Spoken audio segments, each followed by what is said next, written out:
They've done studies, 60% of the time, it works every time. Oh, if Jeremy Hill can hold on to a fucking football. That doesn't make sense. You're listening to the P&E Bengals Fan Podcast. 3, 2, 1. Okay, Pete, we're on the air. What's up? Hey, Erskine, what's going on? Welcome to the Pete and E Show. We're sitting there happy to be back after a Week 4 win. Right. Yeah, man, I'm excited. Especially after that Denver game. We're looking like we got pushed around a little bit at the house and at the jungle, and this time we kind of came through with a very solid effort.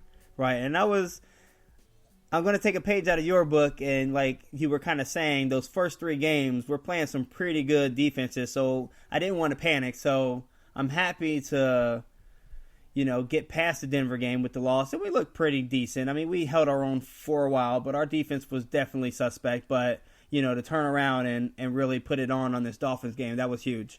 Yeah, I kind of thought that even at the very beginning of the season, that the first 3 games are going to be really tough. I remember us talking about it because we're facing some really good defensive lines.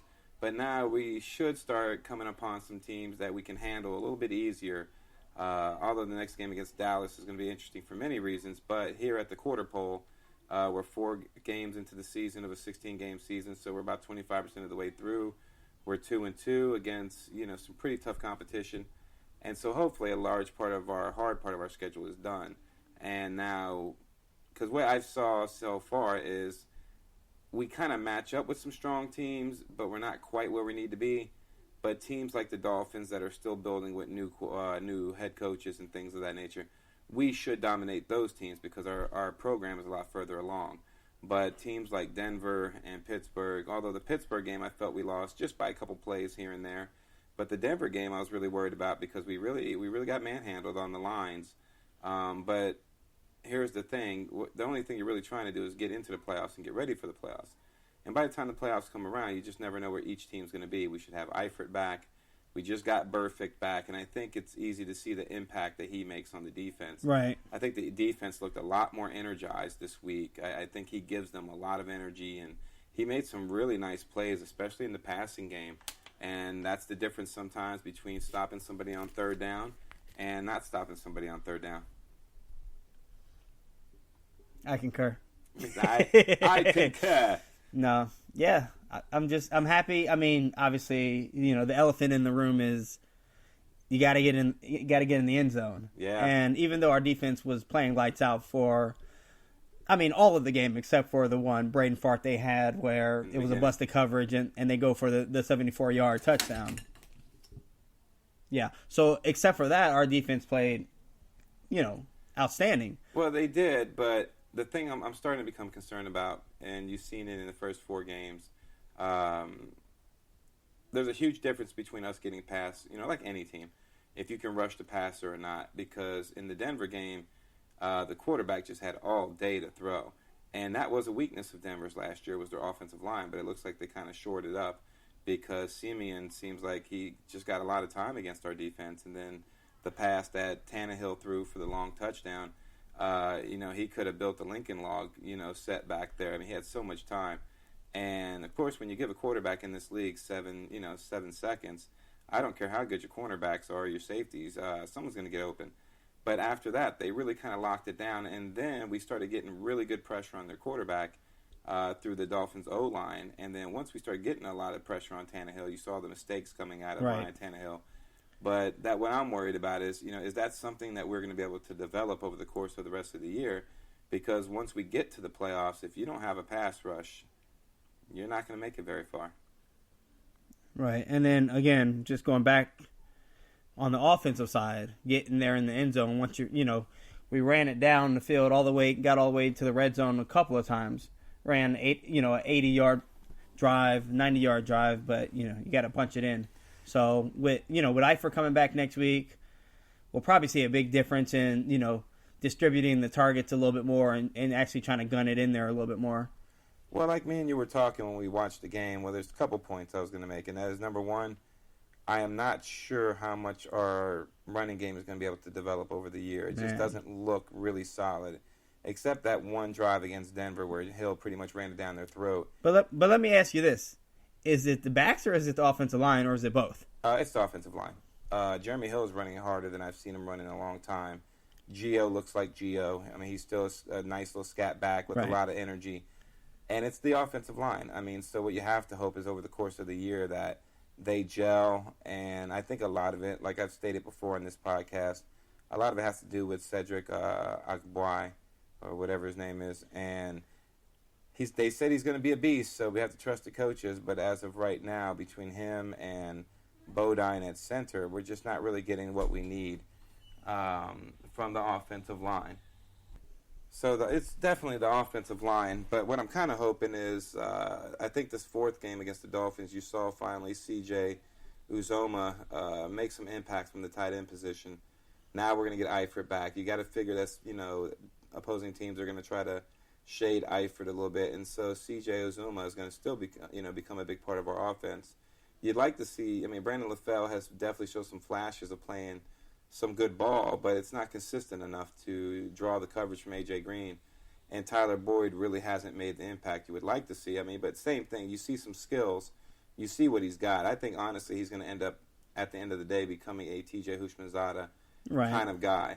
And they're just saying, comparing apples to apples as far as stats go, going back to Brandon Lafell, they were comparing his season so far, first 4 games, to the first 4 games in the season 2013 with Marvin Jones, and it's very comparable. Obviously, he doesn't have the touchdowns. Marvin Jones had 3 touchdowns, I think, through 3 games or whatever. But as far as the yardage and the targets and everything, it's pretty much right on schedule. Right.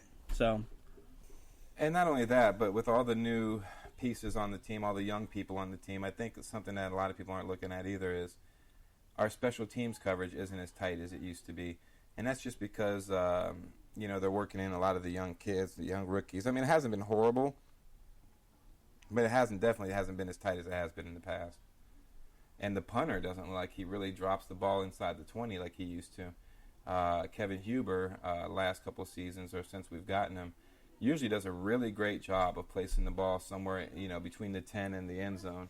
With that being said. Yeah, but, and then the other thing is, obviously, it's another point of emphasis as far as, another thing that we're talking right now about things that need to improve. We got 10 days off, so going into the Dallas games, obviously, areas that the team can improve. So another is just, you're talking about special teams coverage is actually, punt returns and kickoff returns. And obviously we had the mistake from Adam Jones in the Denver game, and that, if you're asking me, that changed the whole outcome of the game. It did, but the thing I'm kind of hoping that balances it out at the end of the year. That fumble in the Denver game by Adam Jones and also the Tyler Boyd fumble in the Steelers game should have both easily been overturned by review. And I think, honestly, during the course of a year, a lot of times you'll see the calls kind of even out. So hopefully we get a lot of our bad calls out of the way, because the Tyler Boyd and Adam Jones, I think you could have easily overturned either one with instant replay, and they both were not. Yeah. And both of those actual fumbles could have changed a lot. I think the Pittsburgh game, the Tyler Boyd fumble gives us a good chance of, trying to get in there and tie the game. Yeah, we still needed 8 points, but I think that one, without a doubt, should have been overturned. Yeah. The other one, because it was already called a fumble, I can see how it would be hard to argue against it after the fact. Yeah, but it's also easy to argue for it. And here's the thing. But that's the thing. If it's called whatever it's called on the field, in order to overturn it, it has to be equivocal. Whatever. Yeah, well, you have to have overwhelming evidence. Right. But I'll say this. The way that Denver handled our D-line and O-line, I still think even if Adam Jones doesn't fumble that ball, there's a good chance we're going to lose to Denver anyway. They really dominated us on the lines. That's true, but the momentum shifted. We had just scored. We held them to probably a 3-and-out because, that was a return that he caught on like the 40 or something. And we would have been right back. We would have been right back in field goal position at least to score again. Yeah, true, but I don't know. The Denver game, like the Pittsburgh game, after we beat the Jets, which we really shouldn't have. With 7 sacks. That was an ugly game. So we get away with one there. The Pittsburgh game, we could have pulled out with another 2 or 3 good plays along the way.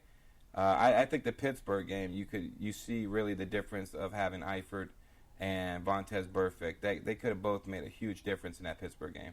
But to be honest with you, the Denver game, they beat us, and they beat us fair and square. Like they just And they beat us over the top because, man, he was throwing all over our defense. Yeah, well, it was obvious that the game plan for the Bengals were they have a young quarterback. Let's let them beat us. Right. You know, let's stop C.J. Anderson, stop the running game.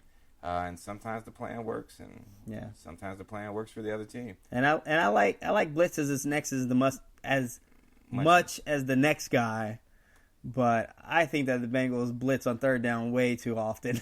It becomes a little bit predictable. You know, sometimes you have to be able to drop back, but it's easy for us in hindsight to say what they could have and should have done. Of course. But at the same time, my personal opinion is Denver beat us. They just beat us. All right, fair enough. You know, and the Miami game really showed that where we are right now, we're not as good as some of the other teams, but we are sure as hell a lot better than a lot of teams. Because the Dolphins game kind of looked like a scrimmage. It kind of looked like a preseason game. Because we pretty much, besides not being able to get into the end zone, we pretty much did with them whatever we wanted to do. And if you turn those 5 field goals into touchdowns, now you're looking at it like a 42-7 game. You're looking at a complete blowout instead of a 22-7 game, which made it look a lot more respectable for the Dolphins. But at the end of the day, we dominated them that game. We really dominated them. And so we go to Dallas next, and Dallas is kind of a misnomer because you really don't know what you're going to get. I mean, you do, but you don't. I mean, the defense is not that great. Dak Prescott, I hope they don't go into the Dallas game with the same plan they had against Denver because, Prescott can also, come out and get you a little bit if you sit back and let him have lanes. So I'm hoping that, and it's in Dallas, and so it's going to be a tough road game for us, but I really think the Bengals can pull it out, but I'm really kind of curious to see, can we get pressure on Dak Prescott with our front four? And because so far we have not had the pressure that you would like to see.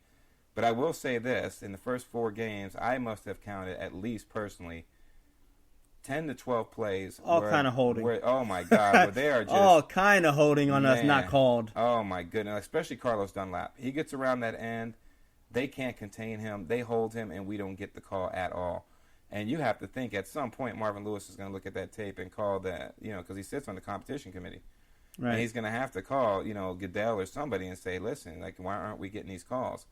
Because now that may be one of the problems with our pass rush. So now if they're calling that holding play, excuse me, then now the O-line knows that the ref's calling it. Now he has to play Dunlap straight up without having to hold him. And now Dunlap's going to go crazy. He's going to be all over the place. But if you're going to continuously hold Carlos Dunlap and you're not going to get the call, then, yeah, of course, you're going to keep holding them. Right. And I think that takes away a bit from our pass rush. But just a large amount of plays where you can look at and be like, man, they could have easily called that holding. And don't get me wrong, I know you can actually probably call holding on every play that happens. But there's the holds that happen on the interior line that you can't really see. And there's the holds that we see over the last 4 weeks where it's just painfully obvious. Any layman watching football on TV, can point out geez, man, they're holding Carlos Dunlap all day. And so if you can see that so easily on the TV screen, then why aren't the refs calling that? And so, but at the same time, you can't put the game in the hands of your referees. You have to go out and get it yourself. So, there's only so much you can really blame the referees at the end of the day. Right, and I was just going to jump forward, talk about that Dallas game real quick, and saying that one of the things I'm interested in seeing is, especially this coming weekend with the games tomorrow, is what's going on with Des Bryant. Because he injured his knee last week, and they were saying something like a hairline fracture or something, and saying that he still might play this week, which would be interesting, but, that's going to... it's going to be interesting what happens next week with him, because that's going to slow him down a little bit at the very least. Well, you'd like to think without Tony Romo, you can take advantage of Dallas and go get him. Right, that's what you would like to think. But if they don't have Romo and they don't have Des Bryant, then, you should be able to hold Dallas's offense down a little bit. I know they have the great O-line and this and that, but without any kind of really dynamic receivers, I'm not really sure, what you're looking at. So we have a lot to do. And it's still a long season. That's the beautiful part about it. There's so much that can still happen. Injuries can happen. So even though there are some teams out there right now that maybe are a little bit stronger than us, if we can hopefully we've kind of gotten over a lot of our injury bug early this year with Eifert and things like that, and then hopefully we can kind of get the ability to. That's falling out. Pause it. All right, here we go. All right, so we're back. All right. After a near disaster of the AC kind. Right. So it looks like we're gonna. Are we gonna jump into our predictions for this weekend? Might as well. They haven't been much for predictions, to be honest with you. I hope that nobody following along is placing Vegas bets, because we're gonna. Based off of our analysis. Yeah, because hopefully as we go along and we learn the teams, we'll get our record up there a little bit more. So, do you want to start with the next game and then go from there? Yeah, well, obviously, we had already picked the Bengals to win this one, and yeah, that was a pretty easy call. We're 1-0 this week so far. Well, that's a positive start for this week. But we got the Jaguars playing in London. Ooh, wow! And against the Colts, 2 teams on the back road to nowhere. I'm going to have to say that on this game, I am going to pick the Jaguars to win in London, their new future home for their team. Yeah, I'm going to go with you on Jaguars.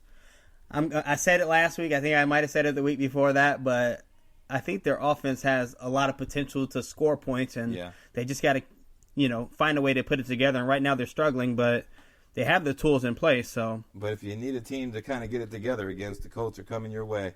They have a secondary that wouldn't even start for Ohio State. So you should be able, especially Blake Bortles, he should be able to take advantage of that. I don't really see how the Colts are going to really stop the Jaguars. And the Jaguars defense really hasn't been what it was supposed to be or what it was billed to be in the preseason or offseason. But I think that they're good enough to keep Andrew Luck at bay.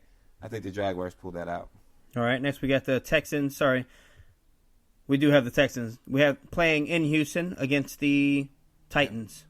Titans-Texans. Titans-Texans in Houston. I'm going to go with the Houston Texans. I'm going to do that as well. After that embarrassment last week, playing against the Colts, going 27-0, they're going to be fired up to actually put some points up. And they did lose J.J. Watt. They did lose J.J. Watt on the defensive side, but they have a lot of weapons on the offense, and that's what I'm looking at. Yeah. Will Fuller has just been been beasting across the hall from across the field from Hopkins. So no, I agree, and not only that, but I still feel the same about Tennessee and the fact that I like what they're building, but they're not there yet. They need pieces. They're like 4 or 5 pieces away. Right. The next game is going to be that's going to be one of those games. It's going to be one of those games you're only going to watch if you live somewhere and it's the only game on TV, and you don't have internet, you don't have a friend with DirecTV, you don't have a local bar with the DirecTV package. So the Cleveland Browns are going to go to Washington and visit the Redskins. Yeah, I'm just because I can't ever vote with Cleveland because they're so bad. Now Josh Gordon's out, rehab, and They just don't have any bullets in the gun. I'm just going to go Redskins. Redskins, yeah. All right, so the next game will be a little bit nicer. We have the Seattle Sea Chickens going to see the Jetropolitans of New York, the New York Jets. If this was in Seattle, I think it's an easy call. I think Seattle wins.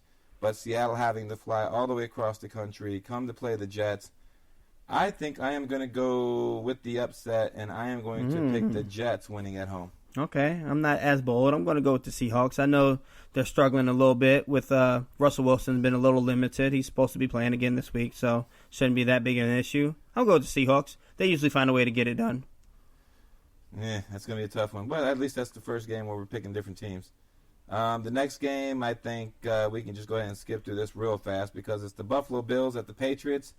And if the Patriots are 3-0 with a backup quarterback and then a backup of a backup quarterback, I just don't see how I can pick against New England for the rest of the year. Yeah, they might not even have a quarterback this game, and they'll probably still win. It's a divisional game, but, all you got to do is look at it. It's the Bills versus Bill Belichick.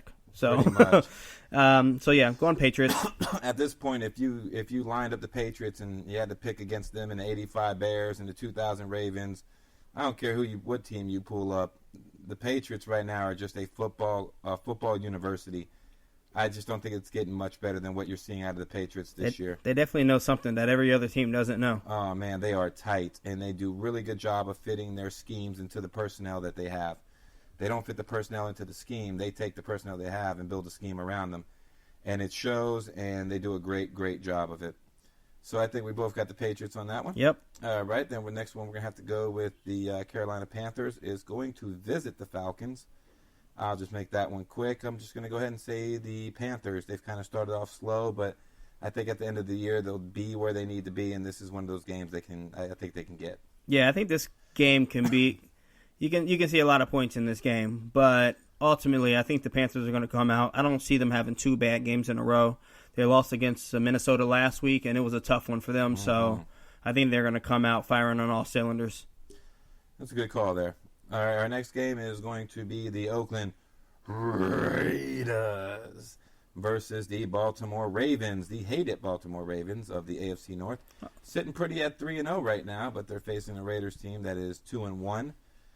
So you have a very competitive game there. I think the Ravens 3-0 record is more of a byproduct of an easy, early season schedule. But if I had to pick, I'm going to say the Raiders. I say the Raiders ride their wave, and they get just enough defense to stop Joe Flacco, and their offense does enough to win on the road, somewhere around 31-24. I'd like to see that because I don't want to have a 4-0 team in the AFC North if it's not the Bengals. True. But, yeah, I'm starting to wonder, is it their schedule or are they just underrated this year so far? I think against the Raiders, I think the Ravens pull it out, 4-0. That's going to... If they do, I mean, they'll start to prove that they're somewhat legitimate. Right. But, all right, next on the docket, we got the Detroit Lions at the Chicago Bears. Oh, my God. You want to talk about an ugly game. The Bears so far just have absolutely shown nothing. I mean, the Bears have not shown anything. And until they do, and even though the Lions can be very sporadic and they can definitely find ways to lose, I am going to go with the Lions on the road. I'm going with the Lions. I don't think Marvin Jones can ever have another game like he did last week. But with that being said, man, he's definitely the number one over there in Detroit, and they're throwing to him early and often. I'm going with the Lions. Oh, yeah. I think it's a pretty good call. All right, at 4:05 p.m. on the Eastern Standard Time, we get to the evening games. We are looking at the undefeated Denver Broncos going down to Tampa to face on Jameson Winston and the Buccaneers. After seeing those guys up close and personal against the Bengals, I just don't see how Tampa pulls out that win. Broncos on the road. Yeah, I'm going to go Broncos. It's the pick that makes sense. Yeah. And then, of course, that means Tampa Bay's going to beat them. But right now... secretly, I'm hoping that. Yeah, me and you both. The next game will be the Rams at Cardinals, and that's going to be easy for me. I'm just going to go ahead and say Cardinals. Another divisional matchup, right? Yeah, very much so. I'm going to go with the Cardinals. They got embarrassed last week as well, didn't they? Yeah. They played somebody and took a beating. So, yeah, I think they're going to return the favor. I think Carson Palmer's not going to have another game where he throws 4 interceptions without throwing a touchdown. True. So, yeah, Cardinals. And like we were talking about earlier in the day, Johnson has just been putting in crazy work. Yeah, David Johnson is just monster. Well, it'll be a little difficult against the Rams defense. But say what you want about the Rams, their defense is playing pretty decent this year. I just don't see the offense coming up with enough to hang with Carson Palmer. Right, I'm with you on that one. Okay, next game would be the Saints at the San Diego Chargers. I'll take this one. Saints at the Chargers. I don't think the Saints have won yet. No, I think they got a game. You think they did? Okay, I don't remember. But in either case, I'm picking the Saints. They have not won yet. The Saints are 0-3. The Saints are 0-3 right now. Going into San Diego, they're desperate. Their pride is hurt. Yeah, I'm going Saints. They're always capable of putting up a lot of points. Their defense, on the other hand, is just baby town frolic. Yeah, it's just ridiculous. But I'm going Saints. I think I'm going to go ahead and go Chargers, only because the Chargers are at home and the Saints are on the road. And this looks like the Saints have given me the feeling the last couple of years that Sean Payton has stayed a season or two too long. They should have went through a whole coaching change a couple of years ago, or maybe a year or so ago. But I think after this season, you're going to definitely see it. Because if they lose this game, then they're going to be in a lot of trouble. They'll be 0-4, and it won't look good. And I think the Chargers are going to do it to them. I think the Chargers are going to pull that out. All right, next we got the Dallas Cowboys at the San Francisco 49ers. Oh, so they get an easy game before they play us. That's what I'm thinking. I'm going to go with Dallas in this one. Yeah, me too. And then I'm going to predict that Blaine Gabbert's not the starter after this game. Ooh, bold prediction. I like it. I like it.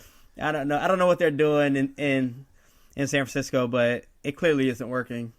They don't look very good. Well, it's only 3 games in. You can't, judge the whole regime on 3 games. I mean, although... plus they're dealing with a lack of talent there. I honestly wouldn't be surprised if San Francisco jumps up and wins this game, because it is a rookie quarterback for Dallas. It is on the road. Does Dallas have more talent? Possibly, but if they've lost Des Bryant and Romo, and Prescott's played well, but you're still on the road in a hostile territory in San Francisco. 2 teams that have had a large history as far as playing each other. But I'm still going to have to pick the Cowboys. But I wouldn't be surprised if the Niners won it. All right. And that takes us to the Sunday night game. Oh, and this is a good one. This is the backyard. Bring your mama out, bring your daddy out. Just bring out the moonshine and the whipping sticks and just watch everybody go at it. Uh-huh. And that's going to be the Kansas City Chiefs at the Pittsburgh Steelers. I'm going to pick Pittsburgh only because they're at home. I believe they get Le'Veon Bell back, so I think both defenses are comparable. But if you want to compare both offenses between Ben, and not that the Chiefs are any slouches, they play a very tight game. But I just think Pittsburgh has a little bit more explosiveness in them, and they'll take that game. Yeah, and nobody, including the Pittsburgh Steelers, including the Philadelphia Eagles, thought that Pittsburgh was going to lose so horribly last week. So yeah, you got to think they're going to come out a little exactly. This yeah, week. They're going to be come out like, okay, wait, that was a fluke. So and they're going to be out to prove it. And then a good way to prove it is to play the Chiefs. They're a pretty solid team. So I think the Pittsburgh Steelers pull that one in a nail biter. There we go. So we get to Monday Night Football, which we have the Giants of New York going to Minnesota and playing the Vikings, which so far has, I think anyway, been one of the most interesting teams in the league to watch this year. They've dealt with so much adversity with Bridgewater going down and Peterson going down. Then you make the huge gamble trade, and I don't care what you say, that is a huge gamble they took, giving up a number 1, impossible more picks to the Eagles for Sam Bradford. But you'd have to say at this current moment, Sam Bradford has been worth every dime. He has kept them in. They're undefeated, which is a tip of the cap to Mike Zimmer, because he has taken a team that has lost their starting quarterback, their starting running back, 2 dynamic players, and he still has them at 3-0. And it's not like the case where the Ravens are 3-0 and they've played some pretty chump teams. The Vikings have played some decent talent so far. They've played the Panthers and beat them on the road. I believe they also beat the Packers already. And it's not like they're just picking off bad teams. I'm going to have to say Minnesota wins this game at home Monday night. The Giants, they got some talent. They've beaten the team or so. But, I think Minnesota they're a lot deeper than people really expected, which is saying something, because people expected Minnesota to be better this year. They expected them to be tougher. Imagine that. Yeah, but they look better than advertised. And so I just don't see how the Giants get around the Vikings. Yeah, I'm right with you, every word. Yeah, that's been a real interesting team to watch this year. Yeah, that pretty much sums it up. Yeah, I mean, it's just, Minnesota has been just something to watch. Yeah, Vikings are nasty. But now the curious thing for me now is going to be, you always get that team that starts out hot. Last year it was the Falcons starting 5 or 6-0 or something like that. And then at the end of the season they're like, 8-8 or 7-9 or something. So now you're looking at all these teams that are 3-0 so far, and you're thinking to yourself, who's going to be the team that really jumps up and then catches a beat down, towards the end of the year.